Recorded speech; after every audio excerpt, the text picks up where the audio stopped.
जय गुरुजी, शुक्राना गुरुजी। सारी संगत को जय गुरुजी। संगत जी, हमें कभी भी गुरुजी का शुक्राना करने के लिए सोचना नहीं चाहिए। हमें गुरुजी का शुक्राना उसी टाइम कर देना चाहिए जब गुरुजी हमारे मन में थॉट डालते हैं या फिर गुरुजी अपना मैसेज रिफ्लेक्ट करते हैं। इसी पर एक आंटी जी का सत्संग सुनते हैं जिसमें उन्होंने इस बात को बहुत अच्छे से एक्सप्लेन किया है। तो चलिए आंटी जी का सत्संग सुनाती हूँ। संगत जी, गुरु जी के बार बार मैसेजेस आ रहे थे कि सबके शुक्राने आ रहे हैं, तू भी शुक्राना कर। शुक्राना करने से ही तेरे कष्ट कटेंगे। शुक्राना करना मत भूलियो। मैं जब भी सत्संग करने का सोचती हूँ उस टाइम मैं कुछ ना कुछ काम में बिजी हो जाती हूँ कि मैं बाद में करूँगी और फिर मैं सत्संग करना ही भूल जाती हूँ। इनफैक्ट कई सत्संग तो मैं वैसे भी भूल जाती हूँ क्योंकि मुझे भूलने की आदत सी हो गई है। तो गुरुपा अपनी बेटी को इसके लिए माफ़ कर देना। संगत जी, मैंने कभी भी गुरु जी की लिखी हुई गाड़ियाँ नहीं देखी थी। तो जब मैं देहरादून जा रही थी तो मैंने गुरुपा से कहा कि गुरुपा, सभी संगत अपने सत्संग में आपकी गाड़ियों का जिक्र करती हैं, तो आप मुझे भी दिखाओ। उसके 2-3 मिनट के बाद ही जय गुरुजी की गाड़ियाँ लिखी हुई मुझे दिखनी शुरू हो गई और मैंने गुरुजी का शुक्राना किया कि आपने इतने से टाइम में ही मेरी अरदास को पूरा कर दिया। मैं अपना एक और सत्संग सुनाती हूँ। मेरे और मेरे अंकल की लड़ाई हो गई थी। वो लड़कर सो गए और मैं रात को बहुत देर तक रोते रोते गुरुपा से बात करते करते सो गई और गुरुपा ने मुझे ड्रीम में 2 रोज़ दिखाए। मुझे उसका मतलब तो समझ में नहीं आया, लेकिन जब मैं सुबह उठी तो मुझे ड्रीम में 2 रोज़ दिखे थे। यही मुझे याद था। संगत जी, यहीं पर आंटी जी का सत्संग समाप्त होता है।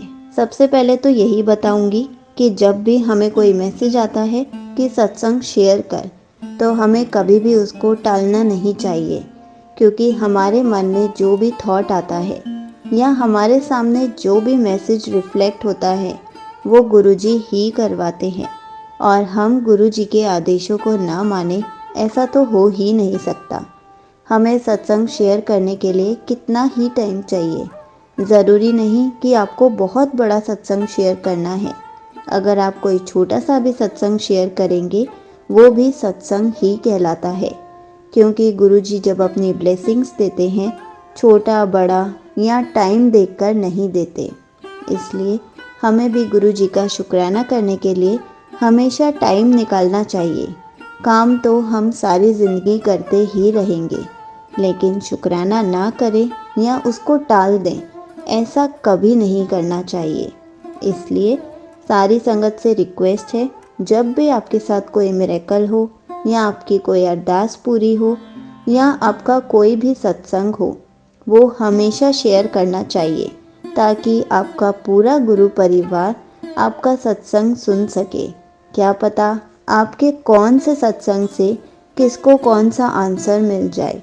इसलिए कभी भी शुक्राना करने के लिए डिले नहीं करना चाहिए। और जब सपने में रोज़ आते हैं, बटरफ्लाई आती है, कबूतर आते हैं, तो ये सब गुरुजी की ही ब्लेसिंग्स होती हैं। गुरुजी हमें अपने दर्शन देते हैं। ज़रूरी नहीं कि गुरुजी ड्रीम में आकर अपने ही दर्शन देंगे, वो सिर्फ अपनी प्रेजेंस फील करा के जाते हैं। सबको अलग अलग तरीक़ों से दर्शन देते हैं, सबको अलग अलग तरीक़ों से अपनी प्रेजेंस फील कराते हैं। इसलिए अगर हम सपने में रोजेस भी देखते हैं, वो भी गुरुजी की ही ब्लेसिंग्स होती हैं। गुरुजी अपनी फ्रेग्रेंस भी फील कराते हैं। इसलिए हमें गुरुजी के इशारों को समझना चाहिए। जय गुरुजी, शुक्राना गुरुजी। संगत जी, अब मैं उन संगत के नाम अनाउंस करूंगी जिनको जून में गुरुजी स्वरूप ब्लेसिंग्स दी जा रही हैं।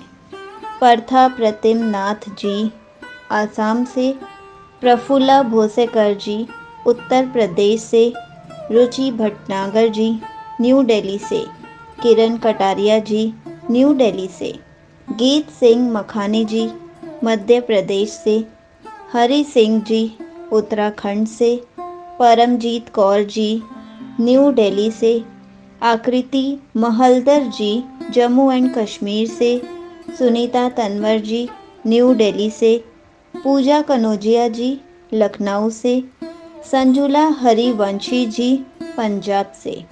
तो संगत जी, जैसे ही मैं स्वरूप ब्लेसिंग्स पोस्ट कर दूंगी, आप सबकी मेल आईडी पर ट्रैकिंग स्लिप भेज दूंगी ताकि आप अपना पार्सल ट्रैक कर सकें, ताकि आप गुरुजी ब्लेसिंग्स को ट्रैक कर सकें कि आपकी ब्लेसिंग्स कहाँ तक पहुँची हैं। मुझे ब्लेसिंग्स पोस्ट करने के लिए 1 वीक लग जाएगा। 1 वीक के अंदर आपको मेल रिसीव हो जाएगी। जय गुरुजी, शुक्राना गुरुजी।